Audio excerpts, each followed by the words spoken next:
Hari ini kita udah sampai ke topik Ishak. Mari kita berdoa terlebih dahulu.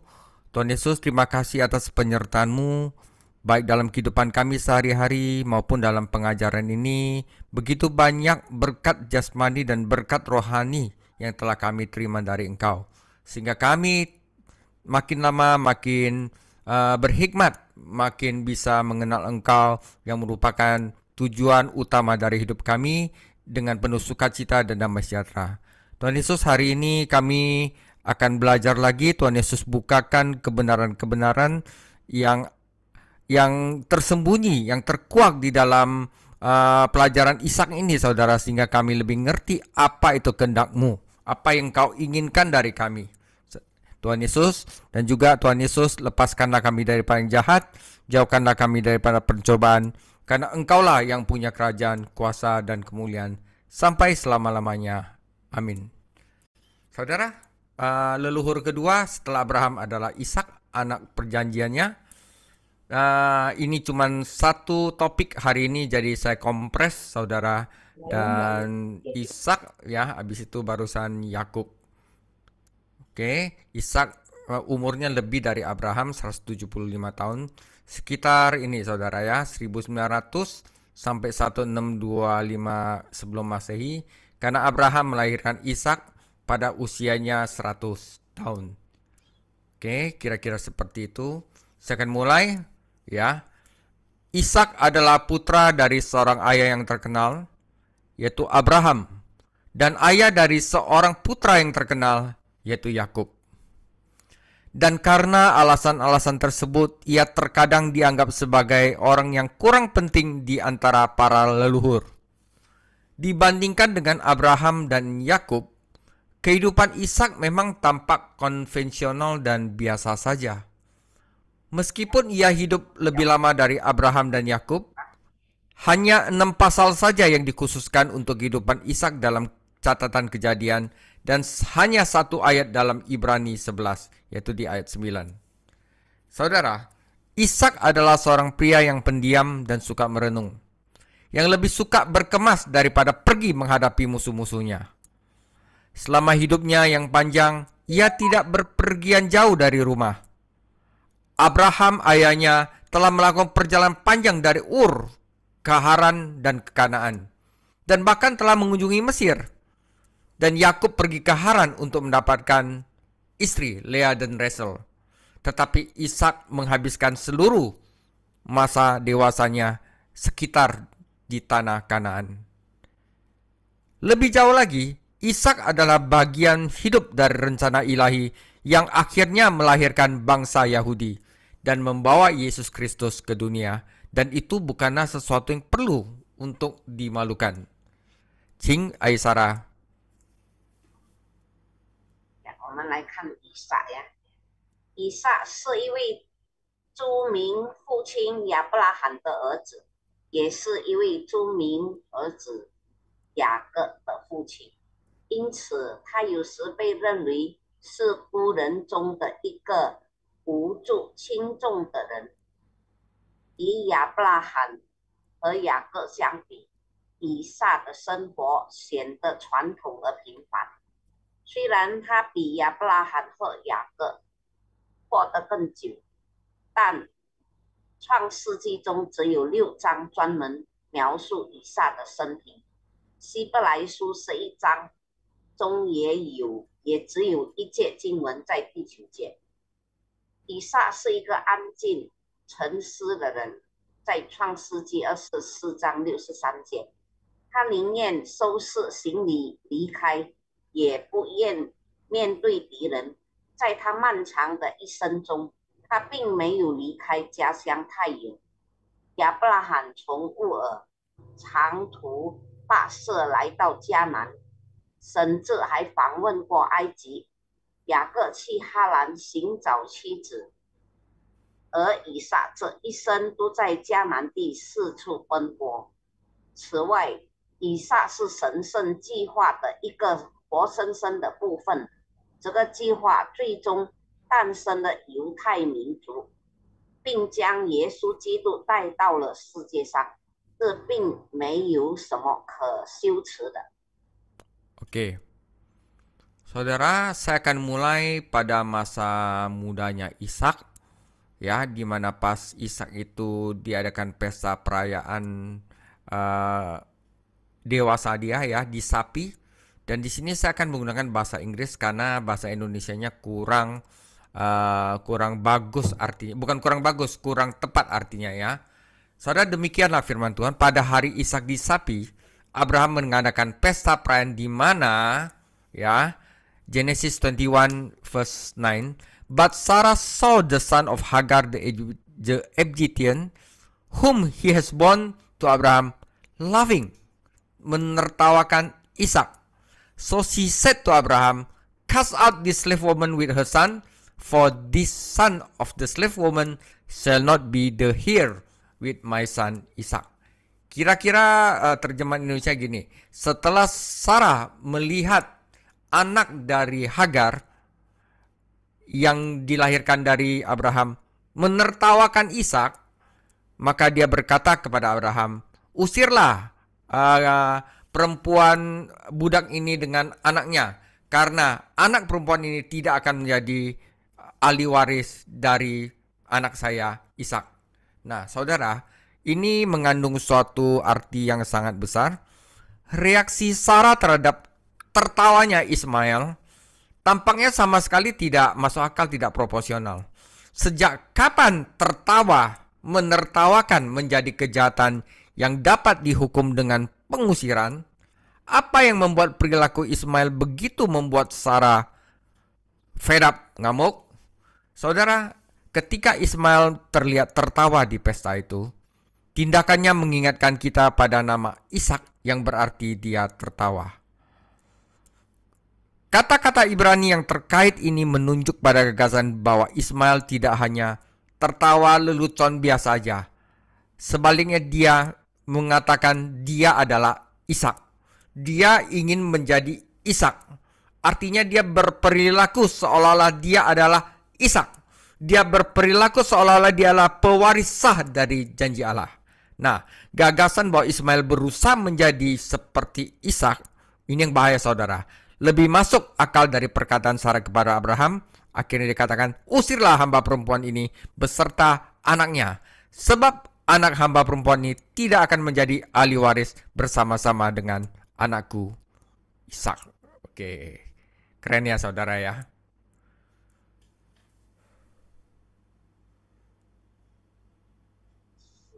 以色玛利和下嫁的道路。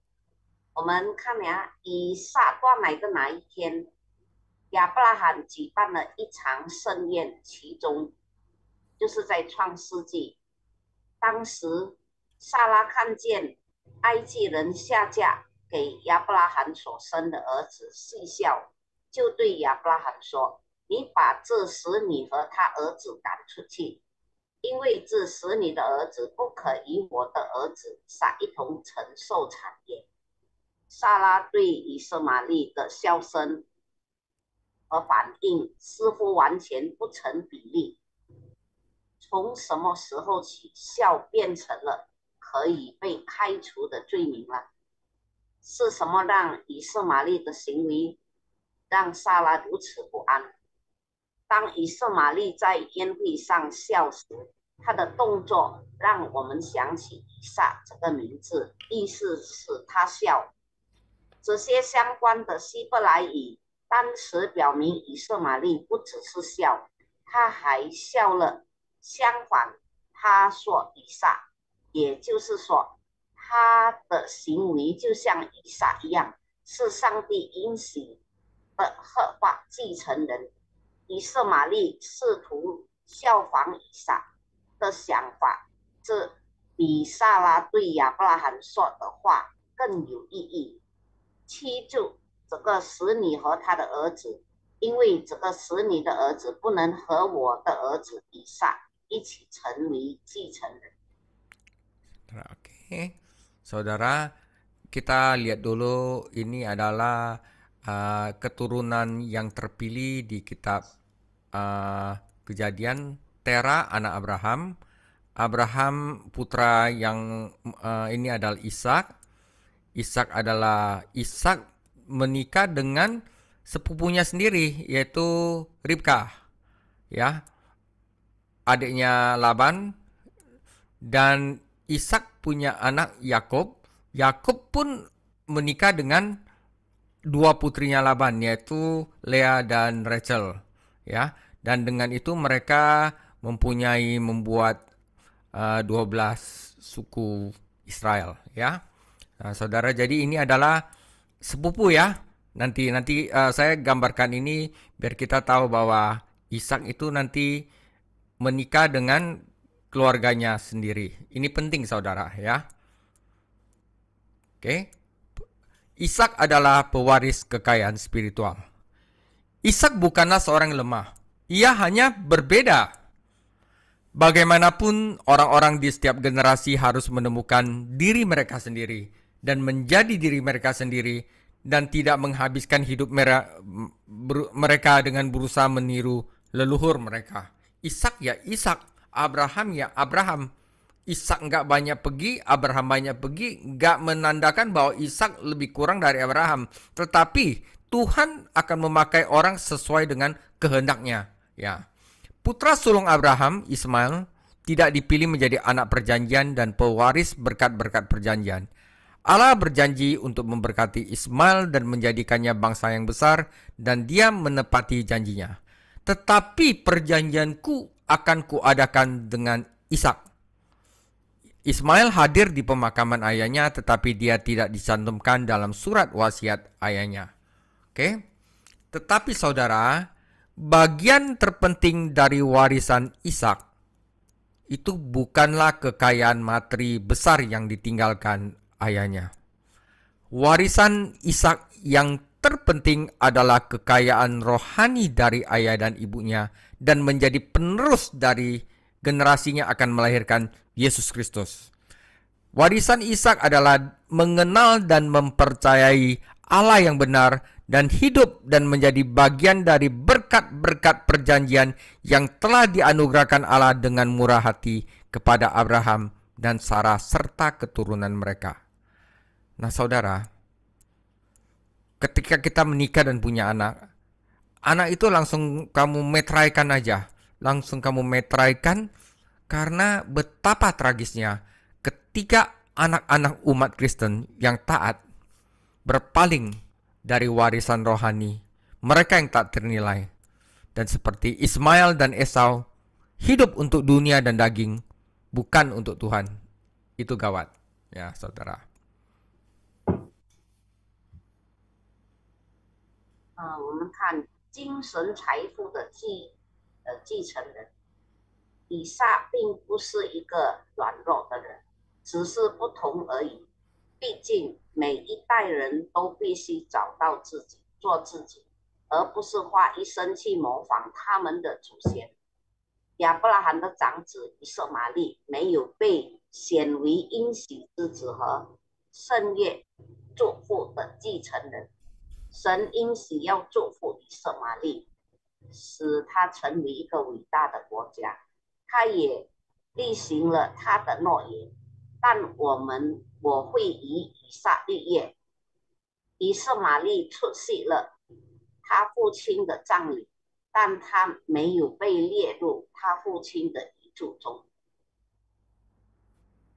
艾萨克遗产中最重要的部分并不是他父亲留给他的巨大物质财富，以撒最重要的遗产是他父母的精神财富，认识并相信又真又活的上帝，并成为上帝仁慈地赐给亚伯拉罕和撒拉及其后裔的圣业祝福的一部分。当虔诚的基督徒儿童背弃他们无价的精神遗产，像以斯玛利和以扫一样，为世界和肉体，而不是为神而活，这是多么悲惨啊！ Saudara, ya, jadi saya kasih gambar. Waktu itu Abraham ada di Hebron, Ishak ada di Berlahairoi. Abraham menyuruh hambanya mencari mencarikan istri bagi Ishak. Perjalanannya sampai sini sekitar 900 mil. Jakarta Surabaya kali ya. Balik lagi membutuhkan waktu sekitar 2 bulan dan akhirnya Ishak dari Bel Lahai pergi ke Hebron untuk menemui Ribka ya. Satu, Abraham mengutus hambanya ke negeri asalnya untuk mencarikan istri bagi Ishak. Hamba itu secara takdir bertemu dengan Ribka di padang Aram. Ya, Ishak datang dari Bel Lahai dan bertemu dengan Ribka. Oke, kira-kira kejadian 24 adalah seperti ini, saudara. Oke. 亚伯拉罕的仆人为以撒寻找妻子的旅程。我们来看，亚伯拉罕派他的仆人到他的家乡，为以撒寻找他的妻子，就是在创世纪24章1到10节。这位仆人命运般的在巴丹亚兰遇见了利百加，那个就是在创世纪24章10到57节。以撒来自比尔拉海来遇见了利百加，那个就是在创世纪24章58节到67节。Oke, saudara. Jadi tadi adalah tentang introduction menurut Ishak sebagai putra perjanjian. Sekarang kita masuk ke bagaimana Ishak mencari istri ya, mendapatkan istri. Oke, kita baca Kejadian 24 di mana di sini menuliskan tentang bagaimana Ishak mencari istri, tapi saya akan menuliskan awal dan akhir aja ya. Kejadian 24 ayat 1 sampai 4 sebagai awal. Adapun Abraham telah tua dan lanjut umurnya, serta diberkati Tuhan dalam segala hal. Berkatalah Abraham kepada hambanya yang paling tua dalam rumahnya, yang menjadi kuasa atas segala kepunyaannya, katanya, baiklah, letakkanlah tanganmu di bawah pangkal pahaku, supaya aku mengambil sumpahmu demi Tuhan, Allah yang empunya langit dan yang empunya bumi, bahwa engkau tidak akan mengambil untuk anakku seorang istri dari antara perempuan Kanaan yang di antaranya aku diam sekarang. Tetapi engkau harus pergi ke negeriku dan kepada sanak saudaraku untuk mengambil seorang istri bagi Ishak, anakku. Oke, hambanya pergi dan di sana ada cerita-cerita. Nah, setelah itu hambanya itu balik. Nah, di sini saya akan lanjut langsung ke terakhir. Kejadian 24 ayat 62. Karena panjang sekali nih saudara ya. Adapun Ishak telah datang dari arah sumur Lahai Roi. Ia tinggal di tanah Negeb. Menjelang senja, Ishak keluar untuk berjalan-jalan di padang. Ia melayangkan pandangnya, maka dilihatlah ada unta-unta datang. Ribka juga melayangkan pandangnya, dan ketika dilihatnya Ishak, turunlah ia dari untanya. Katanya kepada hamba itu, siapakah laki-laki itu yang berjalan di padang ke arah kita? Jawab hamba itu, dialah tuanku itu. Lalu Ribka mengambil telengkungnya dan bertelengkunglah ia. Kemudian hamba itu menceritakan kepada Ishak segala yang telah dilakukannya di bagian tengah itu. Lalu Ishak membawa Ribka ke dalam kemah Sarah ibunya dan mengambil dia menjadi istrinya. Ishak mencintainya dan demikian ia dihiburkan setelah ibunya meninggal. 我们来看创世纪24章1到4节以及24章62到67节。亚伯拉罕年纪老迈，向来在一切事上耶和华都赐福给他。亚伯拉罕对管理他全业最老的仆人说：“请你把手放在我大腿底下，我要叫你指着耶和华天地的主起誓，不要为我儿子娶这迦南地中的女子为妻。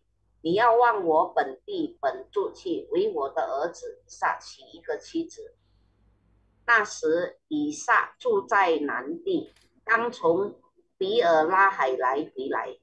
天将晚，以撒出来在田间默想，吉木一看，见来了些骆驼，利百加吉木看见以撒，就急忙下了骆驼，问那仆人说：“这田间走来迎接我们的是谁？”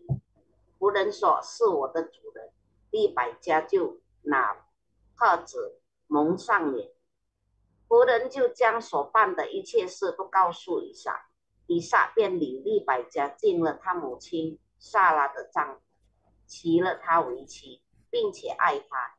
以撒自从他母亲不在了，这才得了安慰。 Oke.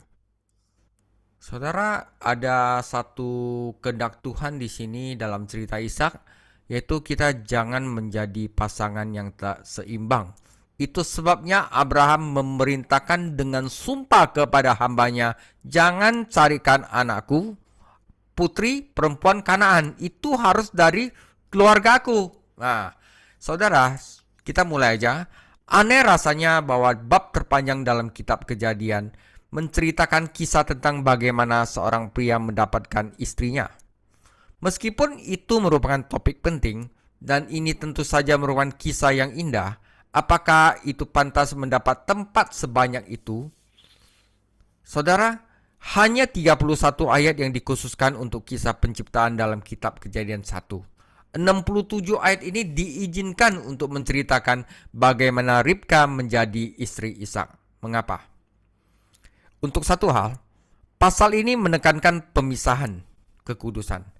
Abraham menjelaskan bahwa putranya tidak boleh menikahi seorang wanita Kanaan. Kejadian 4 ayat 3 tadi yang kita baca. Hukum Musa tidak mengizinkan pria Yahudi menikahi wanita non-Yahudi.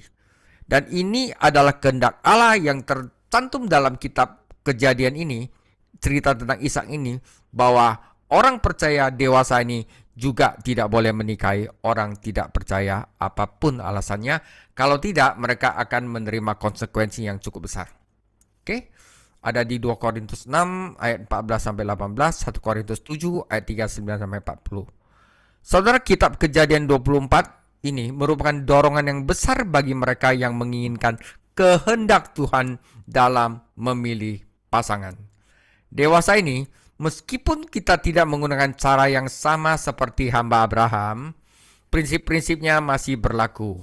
Kita harus menginginkan kehendak Tuhan. Kita harus berdoa dan mencari bimbingannya. Kita harus bersedia untuk taat.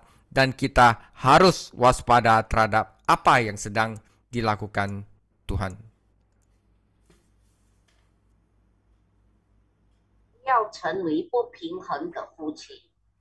奇怪的是，在创世纪中最长的一章，讲述了一个男人如何找到他的妻子的故事。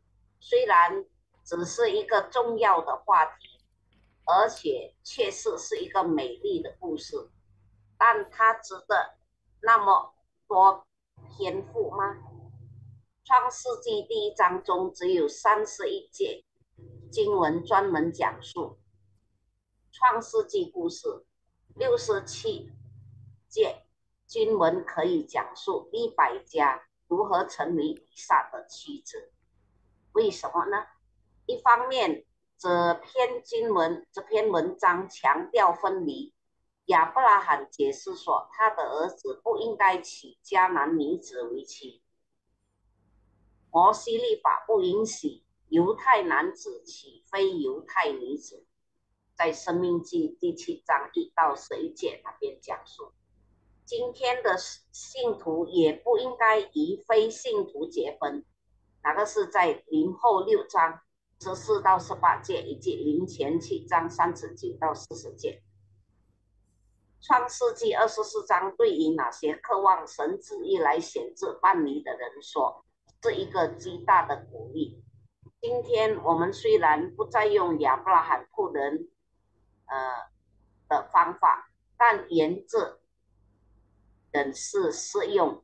我们必须渴望神的旨意，我们必须祷告寻求神的引导，我们必须愿意顺服，我们必须警醒自己的琐事。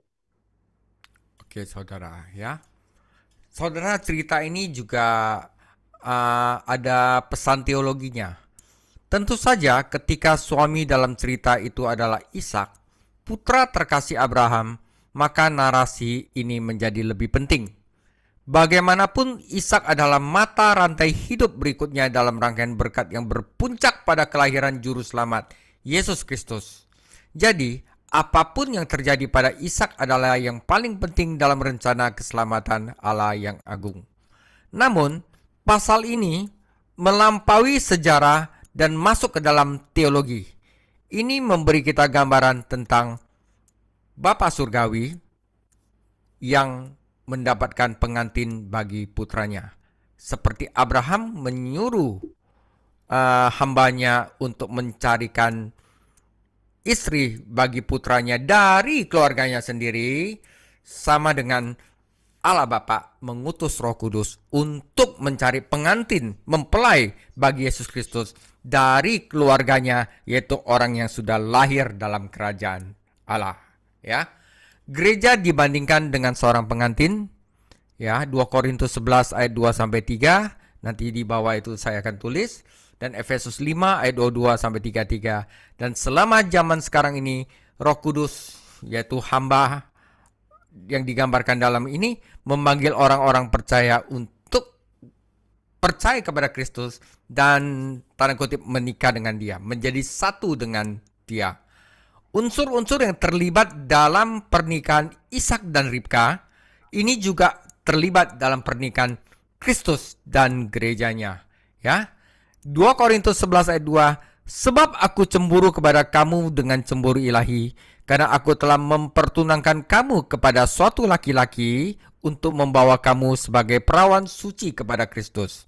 Tetapi aku takut kalau pikiran kamu disesatkan dari kesetiaan kamu yang sejati kepada Kristus, sama seperti Hawa diperdayakan oleh ular itu dengan kelicikannya. 父神差遣圣灵，当然，当故事中的丈夫是亚伯拉罕的爱子以撒时，故事就变得更加重要。毕竟，以撒是祝福连中的下一个活的一环，最终导致救主耶稣基督的诞生。因此，无论发生在以撒身上的事情，在上帝伟大的拯救计划中都是至关重要的。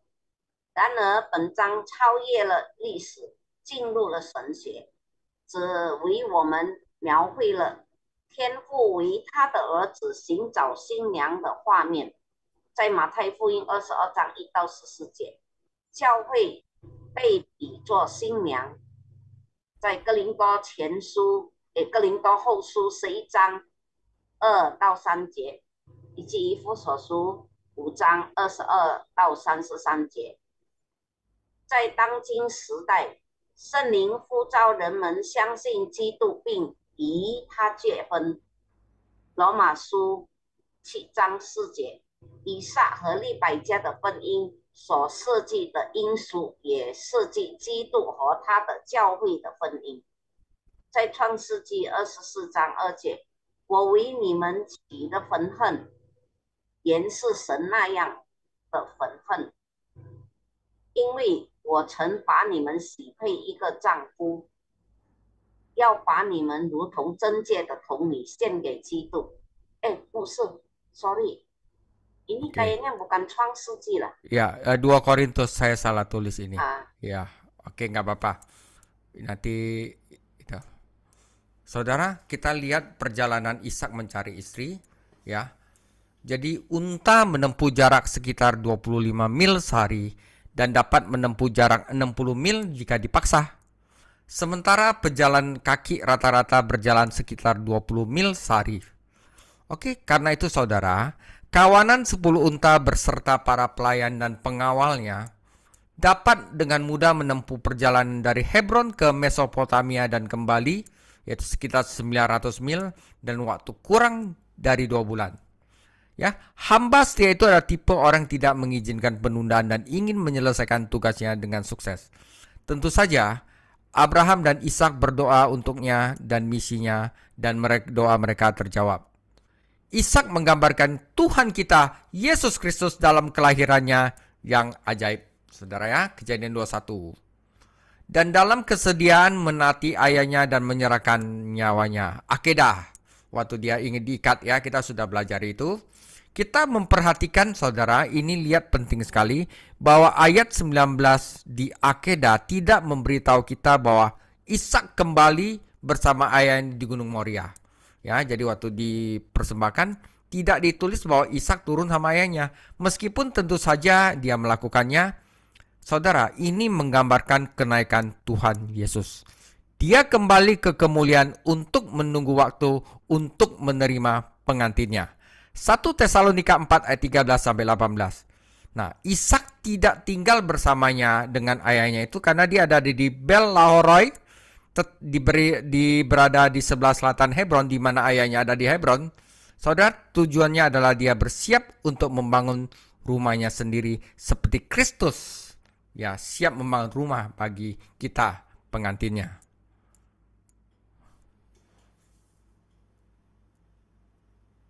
还是以撒寻找妻子的。骆驼每天行走约25英里，如果被迫的话，可以行走60英里，而普通步行者每天行走约20英里。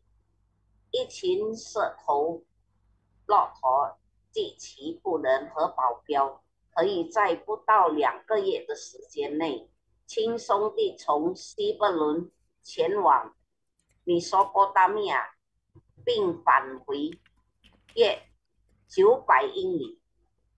忠诚的仆人是那种不允许拖延并希望顺利完成任务的人。当然，亚伯拉罕和以撒为他和他的使命祈祷，他们的祈祷得到了回应。以撒代表我们的主耶稣基督的奇迹般的诞生。在创世纪21章，以及他愿意服从他的父亲，并舍弃自己的生命。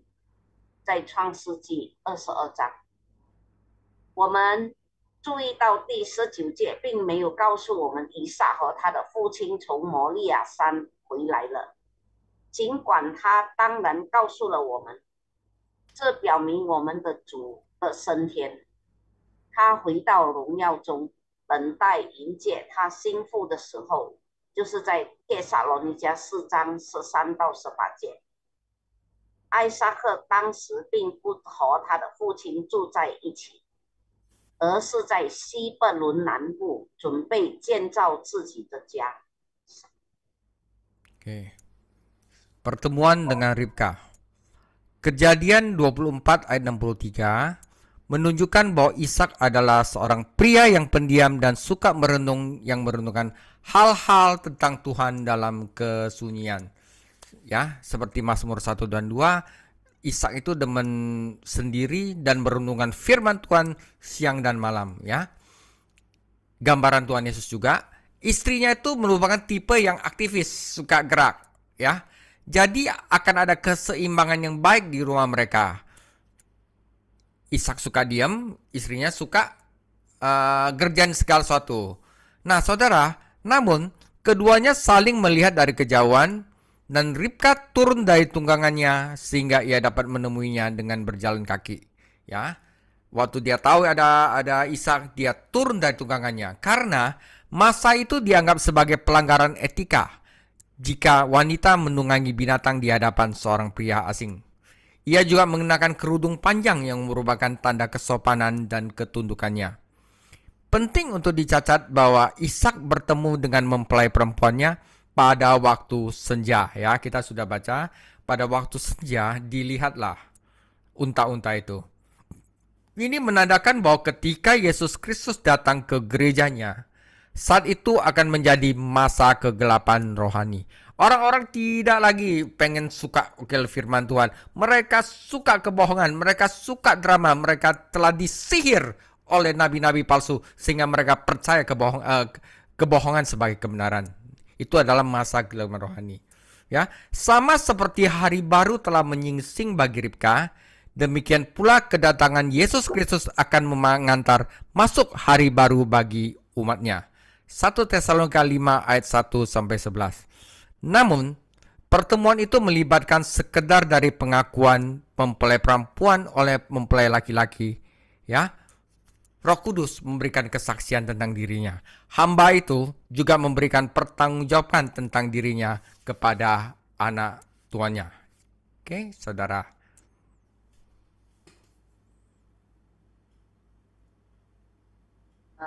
以水部卡会面。创世纪24章63节表明，以撒是一个安静、善于思考的人。他在国度中沉思上帝的事。诗篇1篇2节，他的妻子是比较寂静的类型，所以他们的家里会有很好的平衡。两人远远的看到了对方。利百加下了马，以便步行与他会面。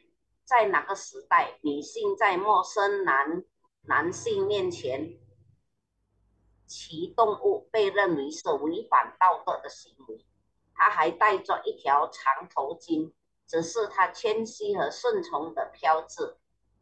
值得注意的是，以撒在晚上遇见了他的新娘，在创世纪24章63节，因为当耶稣来到他的教会时，那将是树林黑暗的时期，正如利百加的新的一天已经来临一样。耶稣基督的到来，他将为他的子民带来新的一天。帖撒罗尼迦前书5章1到11节。然而，此次会面不仅仅是新郎对新娘的认可，仆人也向主人的儿子交代了自己的情况，就是在创世纪24章66节。 Oke, saudara. Saudara ingat ya, kalau kita ada pasangan, tugas kita itu bukan untuk mengubah dia menjadi sesuatu yang kita suka, tetapi untuk menerima apa yang Tuhan kehendaki, seperti yang Tuhan kehendaki bagi kita. Jadi, pasangan itu seperti Ishak dan Ribka memerlukan dua pribadi yang berbeda, tetapi mereka tidak saling untuk merubah satu sama lainnya. Jadi ketika kita mencoba merubah pasangan kita, maka hati kita dengan hati pasangan kita pada dasarnya akan semakin jauh, semakin jauh, semakin jauh. Jadi berusaha untuk menerima. Oke, saudara, cinta pada pandangan pertama. Ketika Yesus Kristus datang untuk gerejanya, tidak hanya akan ada pernikahan yang penuh sukacita, tetapi juga kursi penghakiman yang hikmat. Namun di mana pekerjaan kita akan diperiksa dan pahala akan diberikan. Bagi Ishak, itu adalah cinta pandangan pertama. Tetapi apa yang Yesus Kristus lihat di dalam diri kita sehingga dia ingin kita menjadi mempelainya? Saudara, kita adalah orang berdosa yang memberontak tanpa keindahan atau jasa untuk dibanggakan. Namun Yesus Kristus mengasihi kita dan mati untuk kita. Ribka telah menerima beberapa hadiah dari Ishak, tetapi sekarang karena dia adalah miliknya dia sendiri, dia memiliki semua yang dimiliki Ishak. Kehidupan mereka adalah satu, begitu pula Kristus dengan gerejanya. Saudara, ini jauh lebih sekedar kisah cinta kuno yang indah. Itu bisa menjadi kisah cinta Anda hari ini, jika Anda percaya kepada Yesus Kristus dan berkata, saya akan pergi. Jika Anda sudah menjadi milik Yesus Kristus, maka jadilah seperti hamba yang setia dan ceritakanlah kepada orang lain kabar baik tentang pesta pernikahan dan pesta pernikahan yang mulia yang akan datang. Undanglah mereka dan untuk mereka mengatakan, saya juga akan pergi, saudara.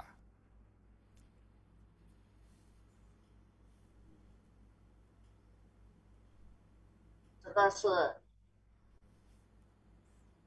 当第一眼看见的爱。当耶稣基督为他的教会降临时，不仅会有一个欢乐的婚礼，启示录19章1到9节，还会有一个庄严的审判台，在罗马书14章4到13节，林后5章9到10。我们的工作将受到审查，并给予奖励。哥林多前书3章13到15节，4章1到5节。对以撒来说，只是一见钟情，但耶稣基督在我们身上看到了什么，才想让我们成为他的新娘呢？我们是被虐的罪人，没有美丽或优点值得骄傲，但耶稣爱我们，为我们而死。在罗马书5章6到8节，利百加从以撒那里得了一些礼物，但现在他是他自己的了，他拥有以撒所拥有的一切，他们的生命是合一的。基督和他的教会也是如此。在以弗所书5章22到33节，这不仅仅是一个美好的老式爱情故事。如果你相信耶稣基督并说我要去，这可能就是你今天的爱情故事。如果你已经属于耶稣基督，那么就像一个忠实的仆人一样，告诉别人即将举行的婚礼和光荣的婚宴的好消息，请他们说我要去。 Oke, saudara, itu adalah tentang kisah cinta antara Ribka dan Ishak. Sekarang saya akan menceritakan tentang kekurangan Ishak dan bagaimana Ishak diberkati dan bagaimana janji Tuhan kepada Ishak seperti janji Tuhan kepada Abraham. Oke. Kejadian 26 ayat 1 sampai 7. Setelah Ishak sama Ribka telah menikah, maka timbullah kelaparan di negeri itu. Itu bukan kelaparan yang pertama yang telah terjadi dalam zaman Abraham. Sebab itu Ishak pergi ke Gerar, ke daerah Filistin, kepada Abimelek, raja orang Filistin. Lalu Tuhan menampakkan diri kepadanya serta berfirman, "Janganlah pergi ke Mesir, diamlah di negeri yang akan kukatakan kepadamu. Tinggallah di negeri ini sebagai orang asing, maka aku akan menyertai engkau dan memberkati engkau, sebab kepadamulah dan kepada keturunanmulah akan kuberikan seluruh negeri ini, dan aku akan menepati sumpah yang telah kuikrarkan kepada Abraham ayahmu. Aku akan membuat banyak keturunanmu seperti bintang di langit. Aku akan memberikan kepada keturunanmu seluruh negeri ini, dan oleh keturunanmu semua bangsa di bumi akan menjadi berkat. Karena Abraham telah mendengarkan firmanku dan memelihara kewajibannya kepadaku, yaitu segala perintah, ketetapan, dan hukumku, jadi tinggallah Ishak di Gerar." Ketika orang-orang di tempat itu bertanya tentang istrinya, berkatalah ia, "Dia adalah saudaraku." Sebab ia takut mengatakan ia istriku, karena pikirnya, jangan-jangan aku dibunuh oleh penduduk setempat ini karena Ribka, sebab elok parasnya. Oke. 来看创世纪26章1到7节，在亚伯拉罕的日子，那地的有一次饥荒，这时又有饥荒，以撒就往基拉尔去，到非利士人的王亚比米勒那里。耶和华向以撒显现说：“你不要下去，要住在我所指示你的地。你寄居在此地，我必与你同在，赐福给你，因为我要将这些地都赐给你和你的后裔。我必坚定我向你父亚伯拉罕所起的事。我要加增你的后裔，像天上的星那样多，又要将这些地都赐给你的后裔，并且地上万国必因你的后裔得福。都因亚伯拉罕听从我的话，遵守我的吩咐和我的命令，律例法度。以撒就住在基拉尔。那地方的人问到他的妻子，他便说：“那是我的妹子。”原来他怕说是我的妻子，他心里想，恐怕这地方的人为利百加的缘故杀我，因为他容貌俊美。 Oke. Saudara, seperti ayah, seperti anak, like father, like son. Oke, saudara. Ini adalah Iman yang sejati selalu diuji, baik oleh godaan di dalam diri kita sendiri maupun cobaan di sekitar kita. Karena iman yang tidak dapat diuji, tidak dapat dipercaya. Allah menguji kita untuk mengeluarkan yang terbaik dalam diri kita, tetapi setan menggoda kita untuk mengeluarkan yang terburuk dalam diri kita. Dalam satu bentuk atau lainnya, setiap generasi baru harus mengalami ujian yang sama seperti generasi sebelumnya. Setidaknya untuk menemukan bahwa musuh tidak berubah dan bahwa sifat manusia tidak membaik. Abraham disebutkan 8 kali dalam pasal ini, dan Anda menemukan kata Bapa 6 kali di sini. Karena apa? Ishak sangat mirip dengan ayahnya. Ya. Pertama, godaan untuk melarikan diri. Ya. Lapar, dia melarikan diri. Ya. Ketika Abraham tiba di Kanaan, ia mendapati kelaparan di negeri itu dan menghadapi ujian serius pertama imannya. Solusinya adalah meninggalkan tempat yang telah dipilih oleh Tuhan untuknya, tempat ketaatan, dan melarikan diri ke Mesir. Sehingga menjadi contoh buruk bagi keturunan yang cenderung menirunya. Tempat teraman di dunia adalah dalam kehendak Tuhan. Tuhan bilang, pergi ke sini, udah pasti aman. Karena kehendak Tuhan tidak pernah membawa kita ke tempat yang tidak dapat diselesaikan oleh kasih karunia-Nya bagi kita. Ketidakpercayaan bertanya, bagaimana saya bisa makan kelaparan di sini? Bagaimana saya bisa keluar dari ini? Sementara iman bertanya, apa yang saya bisa dapatkan dari kejadian ini, saudara? Ya. 我们来看啊，有其父必有其子。真正的信心总是会受到考验，无论是我们内心的试探，还是我们周围的考验。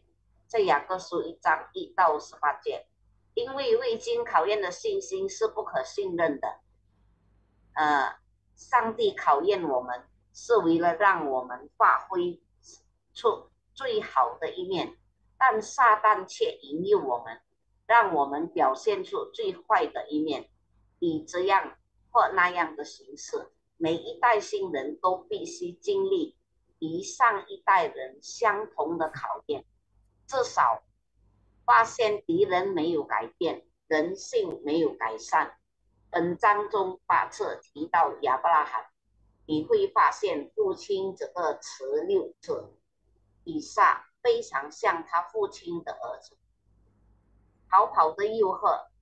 当亚伯拉罕到达迦南时，他发现那地正发生饥荒，并面临他信心的第一次严峻考验。在12章到13章第4节，他的解决方法是离开上帝为他选择的地方，一个服从的地方，逃到埃及，从而他为他的后裔树立了一个坏榜样，他们倾向效仿他。地球上最安全的地方是上帝的旨意，因为神的旨意永远不会带我们到另一个地方，他的恩典不能供应我们。不信问，我怎么样才能摆脱这一切呢？而信心这问，我能从中得到什么？ Oke, saudara. Ketika Ishak menghadapi masalah kelaparan, ia memutuskan pergi ke Gerar, ibu kota orang Filistin, dan mendapat bantuan dari Abimelek.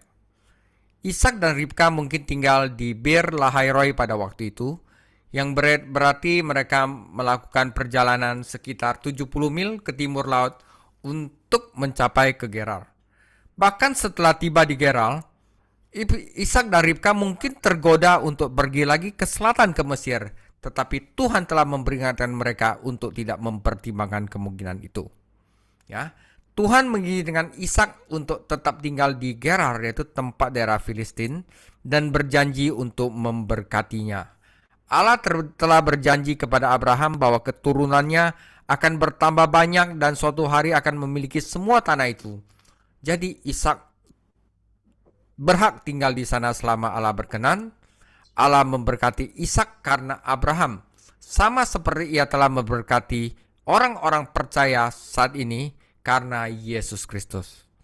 Saudara, kita tidak akan pernah bisa berhasil lari dari percobaan karena Allah memastikan bahwa anak-anaknya mempelajari pelajaran iman dimanapun mereka pergi. Kita tidak akan pernah bisa bertumbuh dalam iman dengan lari dari kesulitan karena penderitaan menimbulkan ketekunan dan ketekunan menimbulkan tahan uji. Roma 5 ayat 3 sampai 4. 我们还在看呢，有其父必有其子。当以撒面临饥饿的问题时，他决定前往非利士人的首都基拉尔，寻求亚比尼勒的帮助。以撒和利百加当时可能住在比尔拉海莱，就是25章11节，这意味着他们向东北行驶了大约75英里才到达基拉尔。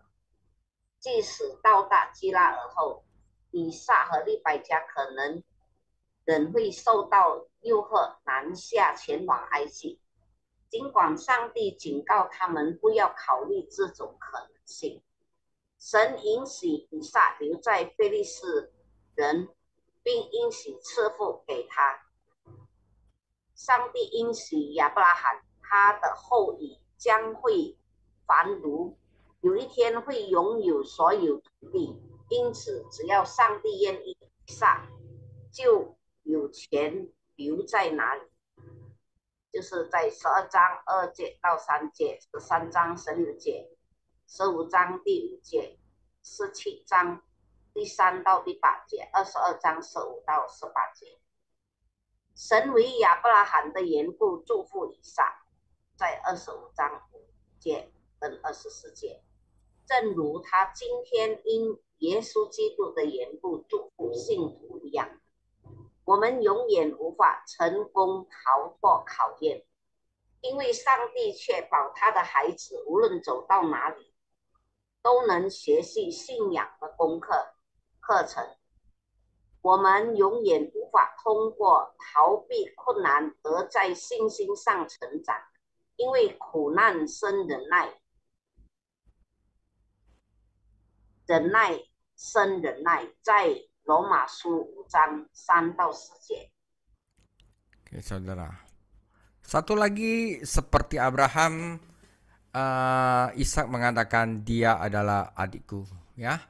Seperti Daud, kita mungkin berharap memiliki sayap seperti burung merpati sehingga kita dapat terbang dan beristirahat. Tetapi jika kita memilikinya, kita akan menjadi selalu menjadi burung merpati ketika Tuhan menghendaki kita naik dengan sayap seperti burung Raja Wali. Jadi penderitaan kesusahan itu mungkin Tuhan ingin kita dari burung merpati menjadi burung Raja Wali, ya. Nah, saudara, diberikanlah proses-proses ini kepada Ishak. Kelaparan, ya, dia akan melarikan diri. Tetapi ada satu godaan lagi, yaitu godaan untuk berbohong. Oke, Ishak dapat melarikan diri dari kelaparan, tetapi ketika ia menempatkan dirinya dalam situasi yang tidak menawarkan jalan keluar, ia harus menggunakan tipu daya untuk melindungi diri sendiri. Abraham melakukan dosa yang sama 2 kali, sekali di Mesir, sekali lagi di Filistin. Ingatlah, iman berarti hidup tanpa tipu daya dan berbohong. Tampaknya menjadi salah satu cara favorit manusia untuk melarikan diri dari tanggung jawab. Jadi Ishak ditanya tentang wanita yang bersamanya dan seperti ayahnya sebelumnya, ia berkata bahwa wanita itu adalah adikku, adik perempuannya. Tetapi ketika Abimelek melihat Ishak membelai Ribka, ia tahu bahwa wanita itu adalah istrinya. Mengapa Ishak berbohong? Karena ia takut Raja Filistin akan membunuhnya untuk mendapatkan istrinya yang cantik. Kebohongannya merupakan bukti ketidakpercayaannya. Mengapa ia tidak dapat mengklaim janji perjanjian yang sama untuk melindungi dirinya dan istrinya?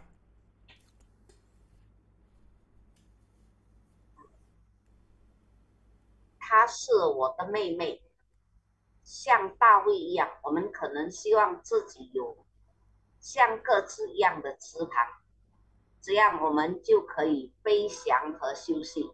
在诗篇55篇第6节。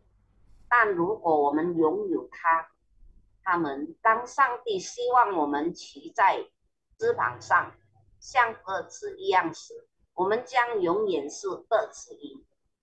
以赛亚书40章31节。说谎的诱惑就是7到11节。以撒得以逃脱饥饿，但当他陷入无路可走的境地时，他不得不使用诡计来保护自己。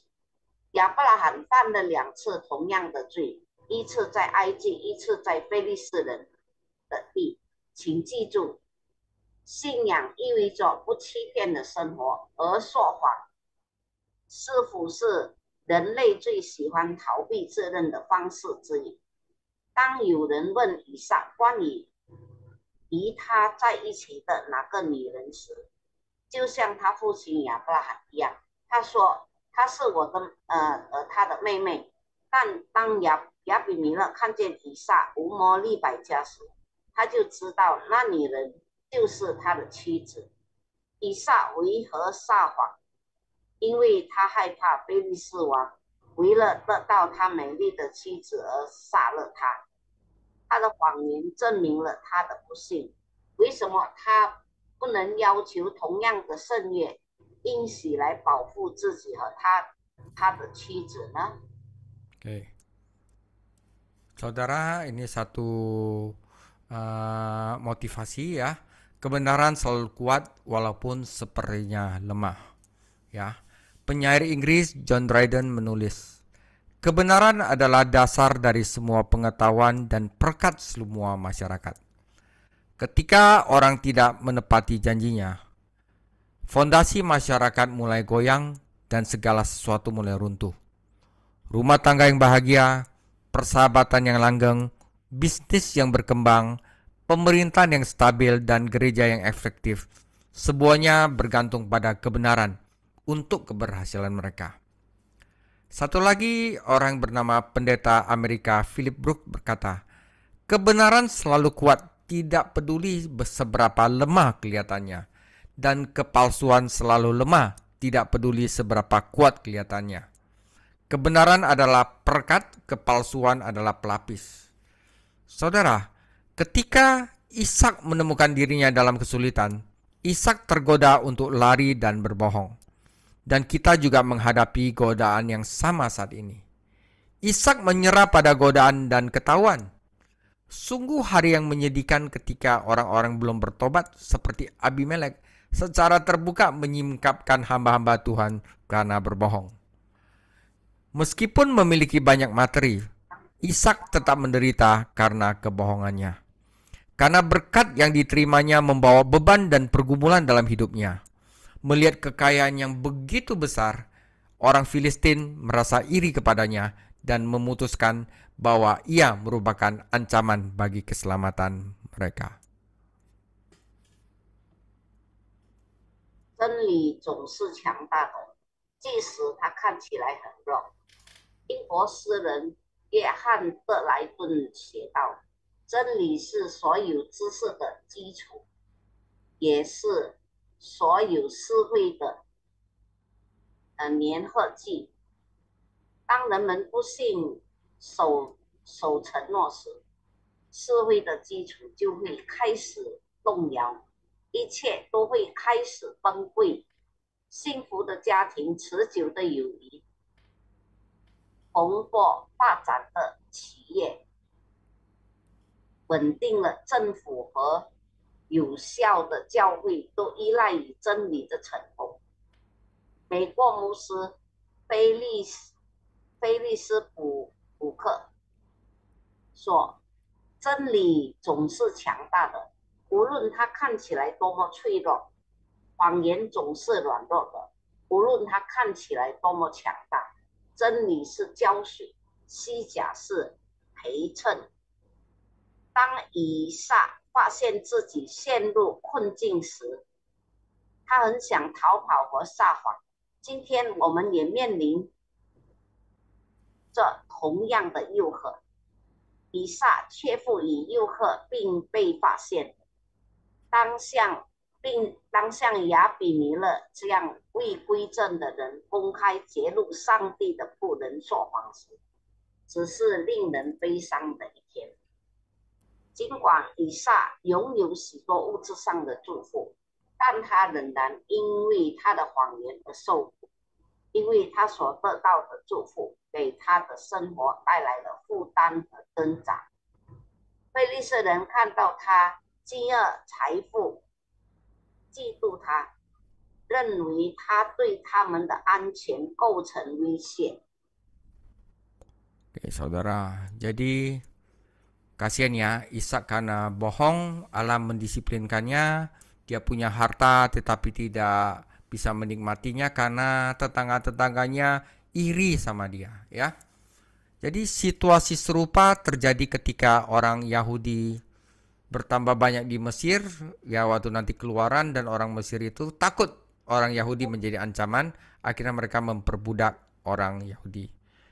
Jika Ishak tidak berbohong tentang istrinya, Allah tidak akan mendisiplinkannya, tetapi akan memberinya kedamaian dengan tetangga-tetangganya. Ya, akan tetapi karena dosanya, berkat materi Ishak menimbulkan masalah baginya. Orang Filistin mencoba membuat Ishak meninggalkan tanah mereka dan menetap di tempat lain. Dan untuk mendorong hal ini, mereka kerjain Ishak.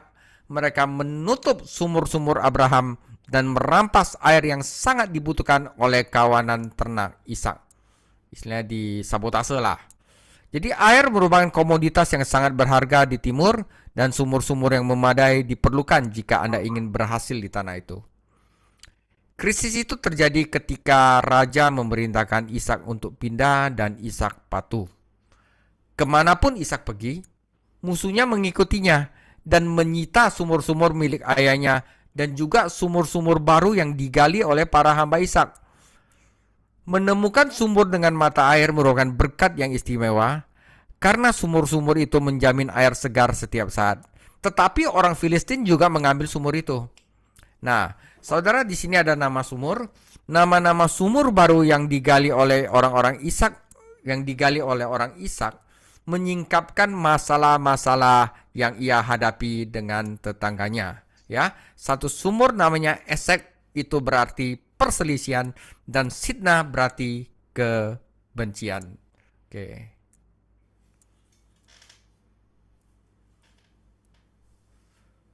我们来看这个出世地就是9。当犹太人在埃及人数增加时，它发生了类似的情况。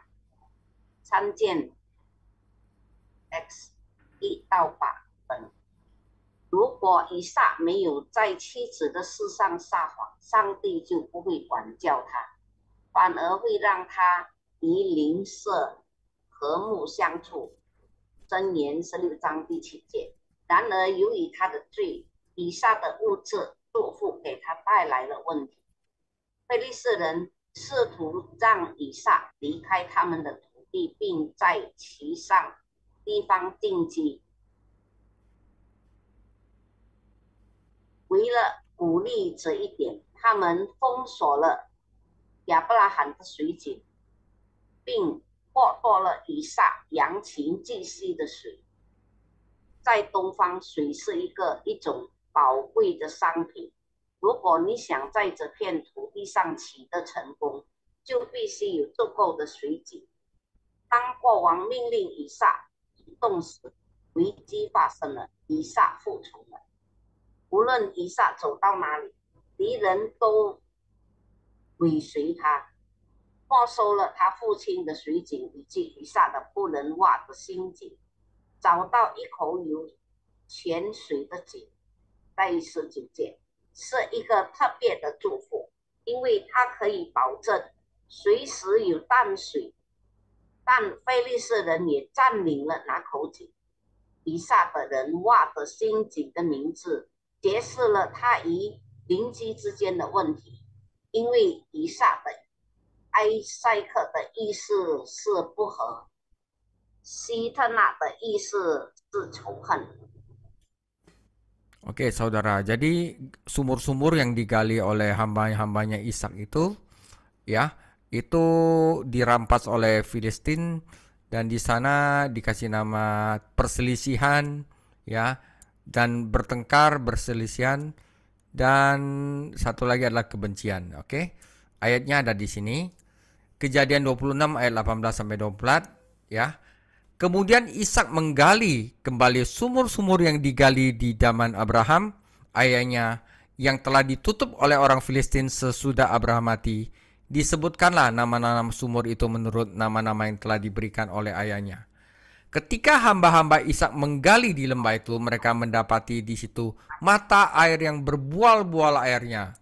Lalu bertengkarlah para gembala Gerar dengan para gembala Ishak, kata mereka, "Air ini kepunyaan kami." Dan Ishak menamai sumur itu Esek, karena mereka bertengkar dengan dia di sana. Artinya bertengkar. Kemudian mereka menggali sumur lain dan mereka bertengkar pula dengan hal itu. Maka Ishak menamai sumur itu Sitna, yang artinya kebencian. Ia pindah dari situ dan menggali sumur yang lain lagi, tetapi tentang sumur ini mereka tidak bertengkar. Sumur ini dinamai Rehobot. Dan ia sekarang berkata, "Sekarang Tuhan telah memberikan kelonggaran kepada kita, sehingga kita dapat beranak cucu di negeri ini." Dari situ ia pergi ke Beersheba, lalu malam itu Tuhan menampakkan diri kepadanya dan berfirman, "Akulah Allah ayahmu Abraham. Janganlah takut, sebab aku menyertai engkau. Aku akan memberkati engkau dan membuat banyak keturunanmu karena Abraham hambaku itu." 我们再看呀，《创世纪》26章18到24节。当他父亲亚伯拉罕在世之日所挖的水井，因非利士人在亚伯拉罕死后塞住了，以撒就重新挖出来，人照他父亲所叫的那些井的名字。以撒的仆人在谷中挖井，便得了一口活水井。基拉尔的牧人与以撒的牧人争竞说：“这水是我们的。”以撒就给那井起名叫埃瑟，就是相争的意思，因为他们和他相争。以撒的仆人又挖了一口井，他们又为自己争竞，因此以撒给自己名叫西提拿，就是为地的意思。以撒离开那里，又挖了一口井，他们不为自己争竞了，就给那井起名叫利和伯，就是宽阔的意思。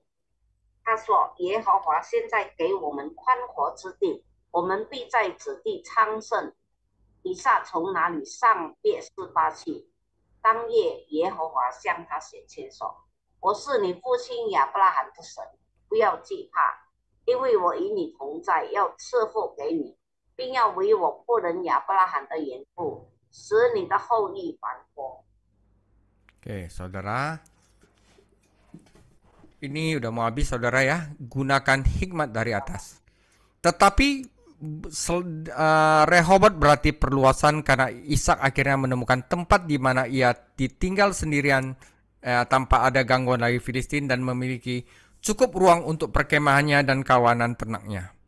Setiap kali Abraham memiliki masalah dengan orang-orang, ia dengan berani menghadapi mereka dan menyelesaikan masalah tersebut. Baik itu dengan keponakannya Lot, raja-raja penjajah, Hagar dan Ismail, atau orang Filistin. Namun Ishak adalah seorang yang suka mengasingkan diri, ya sudahlah, suka ngalah, ingin menghindari konfrontasi, ya. Saudara, nggak ada yang salah, nggak ada yang benar. Dalam setiap situasi kehidupan yang sulit, kita harus menggunakan kebijaksanaan untuk mengetahui apakah Allah ingin menjadi orang yang suka berkonfrontasi seperti Abraham, atau orang yang suka damai seperti Ishak. Karena Allah dapat memberkati dan menggunakan kedua pendekatan tersebut. Terkadang hal itu tidak mungkin, tetapi setidaknya kita harus mencoba dan kita harus bergantung pada hikmat dari atas yang murni. Yakobus 3:17. Jadi kita harus tahu kapan kita harus ngomong, kapan kita harus tidak ngomong. Oke? Atau kapan kita harus berkonfrontasi, bagaimana kita harus mengalah. Itu penting, saudara ya.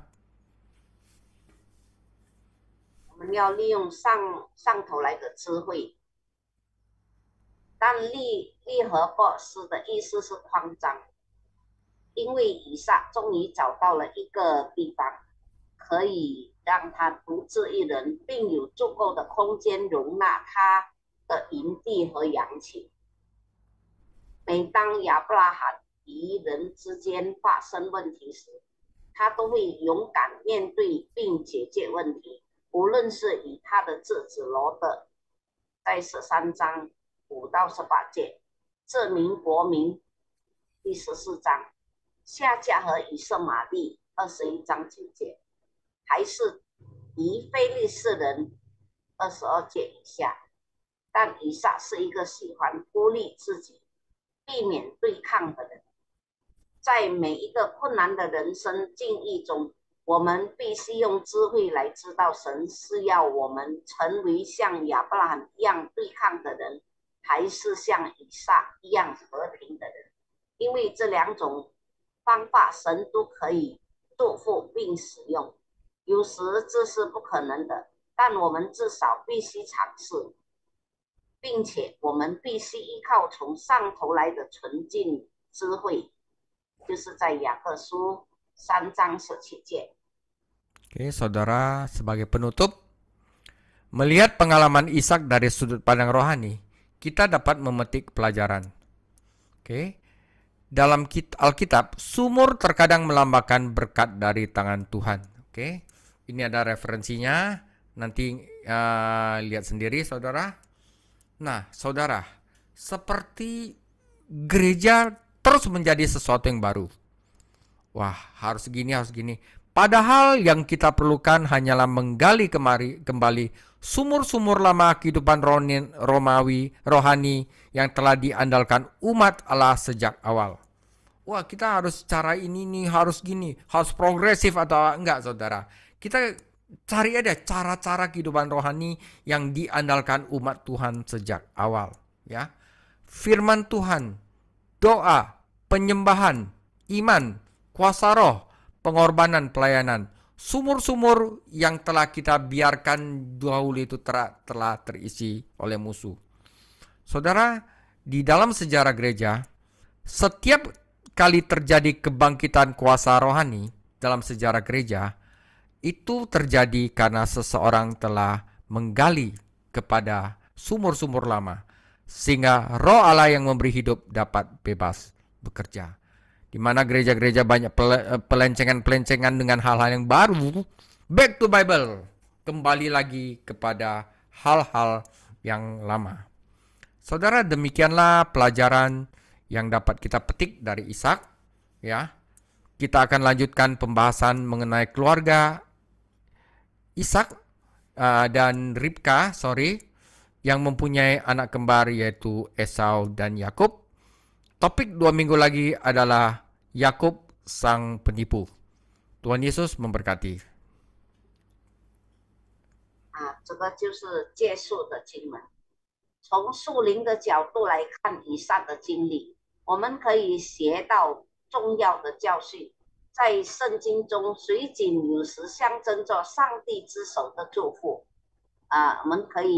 你们可以自己看这个经文。教会继续寻找新的东西，而我们所需要的只是挂去上帝子民从一开始就依赖的精神生活的救济。上帝的话语、祈祷、敬拜、信仰、圣灵的力量、牺牲和服务，我们已经让它充满了地人。教会历史上每一次属灵能力的复兴，都是因为有人挖了补井，让神赐生命的灵可以自由地工作。这些是我们可以从以撒身上学习到的教训。我们将继续讨论以撒和雅各的家庭，他们有双胞胎，就是以撒和雅各。在2个礼拜以后，我们就要来思想雅各，就是雅各是一个骗子。Oke, Demikian, terima kasih Anti Sarah. Tuhan Yesus memberkati.